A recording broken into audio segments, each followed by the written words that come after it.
안녕하십니까. 오늘은 4월 26일 코로나19 한국, 중국, 일본 주요 뉴스 소개해 드리도록 하겠습니다. 자, 오늘 질병본부 공식 집계입니다. 한번 보시죠. 확진자가 10명이 나왔군요. 사망자는 2분이 나왔고요. 검사자는 3,100명 정도를 했습니다. 검사 누계는 60만 건 정도를 했군요. 자, 신규 확진자 10명 중에 9명이 해외 유입건이고 1명만 지역 발생입니다. 물론 안심하기에는 조금 이르긴 하지만 상당히 양호한 숫자 같습니다. 일본 후생노동성 공식 집계입니다. 423명의 확진자가 나왔군요. PCR 검사는 6,000건 조금 안 되는군요.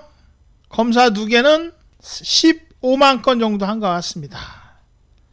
우리나라 60만 건 정도를 했는데 확진자도 훨씬 많이 나오는 일본은 아직도 15만 건 정도를 하고 있군요. 자, 사망자는 17명이 나왔습니다. 중국 국가위생건강위원회 공식 집계입니다. 집계에 의하면 신규 확진자가 11명 나왔는데 해외 유입건이 5건, 중국 내 발생은 6건입니다. 신규 무증상은 30명. 중국은 어제 총 41명의 확진자가 나온 거군요. 중국도 숫자는 많이 양호하고 현재는 소강 상태로 보입니다.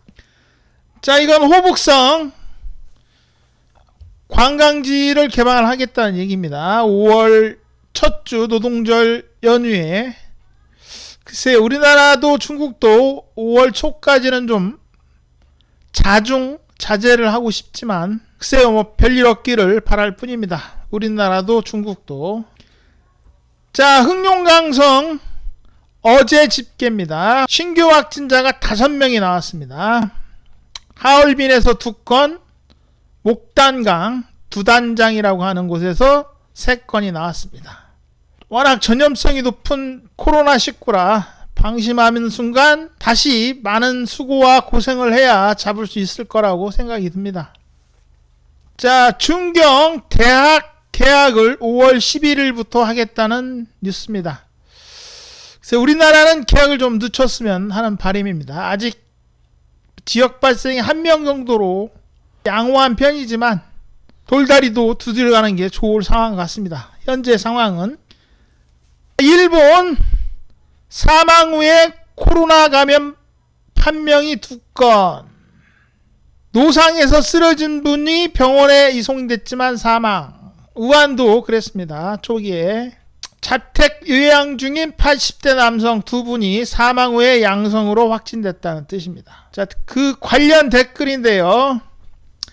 사망한 후에 검사하는 게 무슨 의미가 있느냐? 살았을 때 하는 게 좋지 않느냐? 양성자를 검사를 많이 하면 의료붕괴 된다고 얘기했지만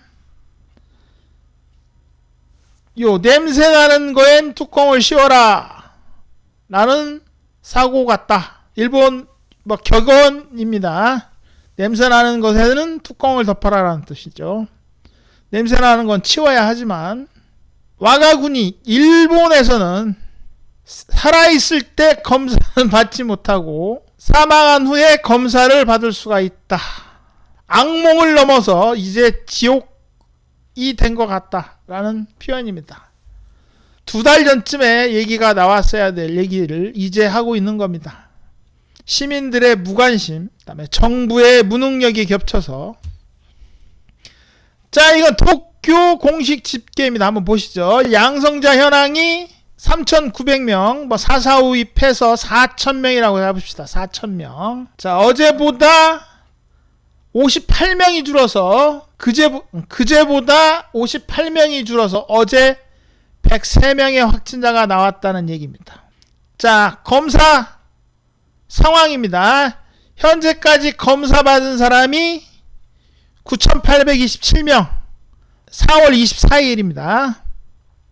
10,000명이라고 치고 470명을 검사한 겁니다. 하루. 그 전날에 비해서 237명이 늘었다는 얘기입니다. 그 전날이 이거겠죠. 233건을 했나 봅니다, 이날. 자, 이건 실시 건수. 요 앞에 자료는 인원수로 계산한 거고, 요거는 실시한 검사 수로 계산한 겁니다. 엄청 줄었죠. 별 의미가 없습니다. 일본의 통계는.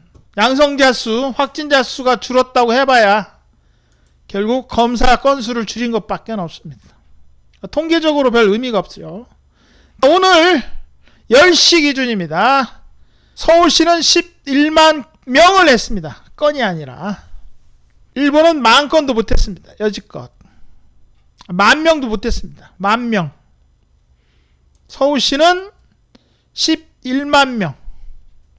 자, 확진자는 서울시는 629명. 도쿄는 3,836명입니다. 5배. 5배가 넘어가는군요. 자, 도쿄가 서울보다 확진자가 5배가 많으면 검사자 수는 더 많아야 되지만 아직도 서울시에 비해서 턱없이 적습니다. 서울시는 11만 명을 했고 도쿄는 아직 10,000명도 못했습니다. 자, 이건 지난 일주일간 한국과 일본 검사 수, 확진자 수 비교한 겁니다. 지난 일주일간 한국은 67명의 확진자가 나왔는데 검사는 4만 건 정도를 했습니다. 일본은 3,000건, 거의 40배, 50배가 많은데도 불구하고 검사 수가 우리나라보다 적습니다. 심각하죠? 심각합니다. 우리나라는 지난 일주일 동안 0.17%의 확진율이 나왔고 일본은 8.4%가 나왔습니다. 일주일 동안 한국은 5,800건 정도를 검사를 했는데 일본은 5,200건도 못했습니다. 이상하죠? 우리나라보다 몇십 배 확진자가 더 많은데도 불구하고 아직도 우리나라보다 검사 수가 적습니다. 아주 심각한데 변한 건 없습니다. 아베 정권이 하고 있는 걸 보면 일본 시민들이 불쌍할 뿐입니다. 자, 오늘도 간단히 코로나19 한국, 중국, 일본 주요 뉴스 소개해 드렸습니다. 내일 뵙겠습니다.